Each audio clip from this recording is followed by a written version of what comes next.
Okay, Mr. Max Bliss in the southwest of France with Patrick Roddy from San Francisco, and we're discussing our thoughts following the UNESCO conference in Paris, our common future under climate change. Under climate change. Yeah, which I think I did coin the term our communist future under climate change. And then, which I added as communitarian, Yeah, is the language that the scumbags use, because that is a merger between communism and capitalism, communitarianism, and which actually, because Lenin wrote back in the 20s that this communism would only last 2 generations.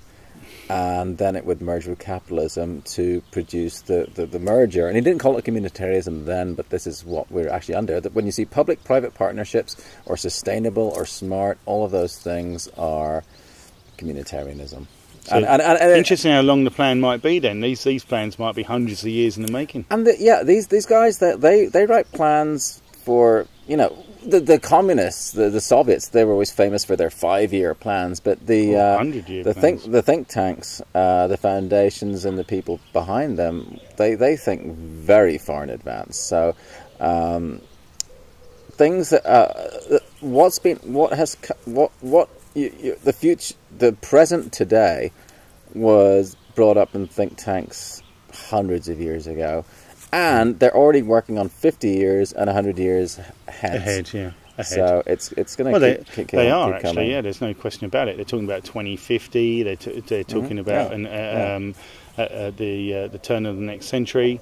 So yeah, we see evidence of that all the time at these conferences. Actually, another good example of that is people are thinking, "Whoa, China's taken over." Wow, what the hell?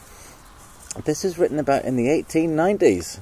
They already knew that the power was going to shift from England to the United States, and then that would be transferred over to China. So China is the next superpower. Yeah, they've decided that. They're engineering that. Yeah. You only have to look at where everything is made today. When you go shopping in your shops, in your Brico Depot or whatever, you will find everything is made in China. Now that's not just by competition, that's by design, because we could have trade tariffs to protect our own domestic manufacturers, but we don't. Yeah. And there's a reason for that. They're sucking all the money out of our economy to destabilize the economy, so we're ready for their shifts. Yeah. But you do not want a prosperous. When you have a prosperous population, they become independent. Yeah, and you don't need the government really. And in all revolutions, the people at the top have always been threatened by the people right under them. So the billionaires are taking out the millionaires. Yeah, middle classes are under attack because they've got the resources and the education to realise what's going on and do something about it. Yeah. So. But going back to the conference, we found everything was revolving around Agenda 21, which is known as Sustainable Development and will shortly be known as the United Nations Post-2015 Agenda. Yeah. What we found was there were emissions trading schemes, there were how to develop a carbon market. So what they basically actually want is a carbon neutral market. So they're going to use carbon as the method to change society, to basically change business models, to sort of change the way corporations operate, to restrict our movements, because fossil fuels are going to be increasingly on demand that they stop using fossil fuels. Oh, they're getting rid of all of them. I mean, there's oil, gas, coal, all of those things. But I think a thing to read, again, on my website, Technocracy. Technocracy is what this is. Yes. And this started in the 1930s, and it actually dates back to Plato, the Philosopher Kings.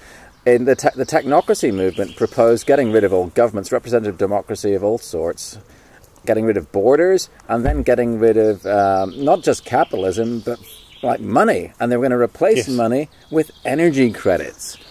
Remarkably like carbon trading. And we have it's all in here. And so if you go on the website, the address is, I'll put it in the bottom here, stop spraying us sf.com/selling-chemtrails, and that explains the whole technocracy thing dating all the way back.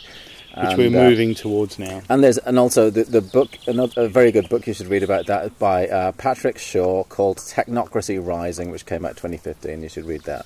There's also another book that's worth reading about technocracy, and that's a book by Zbigniew Brzezinski. Zbigniew Brzezinski, Between Two Ages. Between Two Ages, yeah. And the coming age of a technocratic era.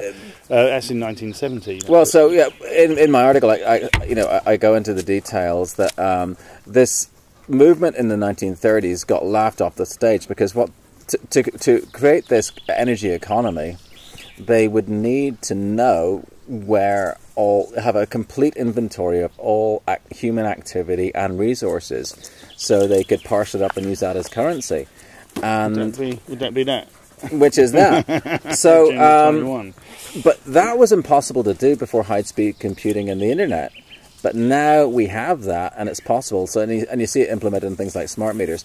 So, but in 1970, Zbigniew Brzezinski writes this book. He was a professor at Columbia, Rockefeller University, and he wrote this book, Between Two Ages, America in the Technotronic Era. And in it, he basically laid out what the talks about the use of weather modification techniques. Oh, there's all kinds of stuff, and personal tracking devices. Yeah, all that stuff. The state will have instant access to all your personal details at any time. Yeah, instant retrieval. But he was basically laying out the technocracy agenda from the 1930s, and David Rockefeller,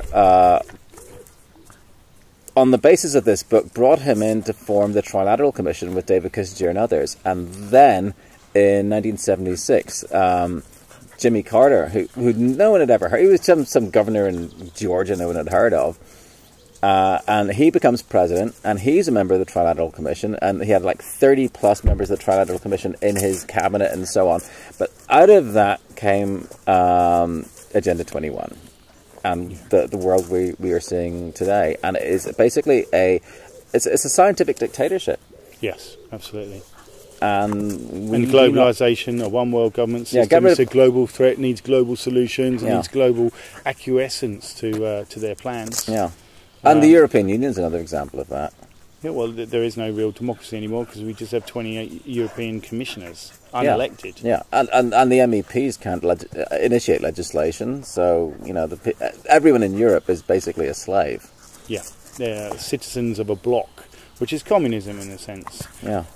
And we need to be aware that this whole climate change issue is really about creating a new type of society. It's not quite communism, it's not quite capitalism, it's along the lines of communitarianism. Yeah. And basically it's going to take away your property rights, it's going to take away the certain rights of your own children, it's going to take away your resource access, it's going to take away your monetary freedom because they're going to move us from a cash-orientated society to a cashless society. You're going to move assign people a carbon credit allowance. Yeah. And they can decide, well, you might want to have a child. Well, you don't have the allowance for that. No, sorry. Yeah, I mean, with the sterilisation programs that are running now, it not will just not in the be third long world. Before, essentially in the West with bisphenol A and estrogen so many mimickers different everywhere. Things, Yeah.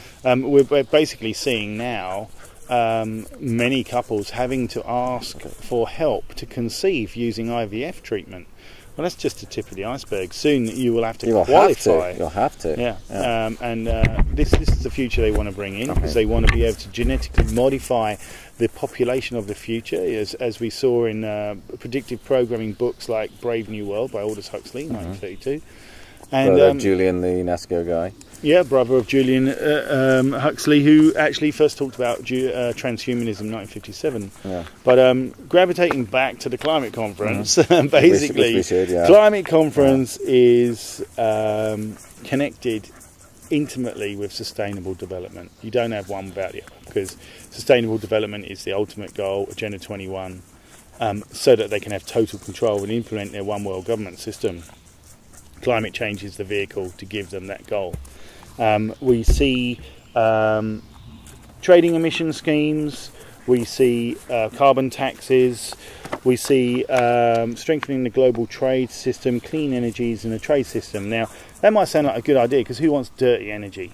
No one wants that. No one wants all the pollution that they've given us over the years, all the oil spills and all the sulphur going into the atmosphere from coal burning. Although there are clean burning technologies for use of coal. They can actually retrieve all these toxins that do damage to the atmosphere.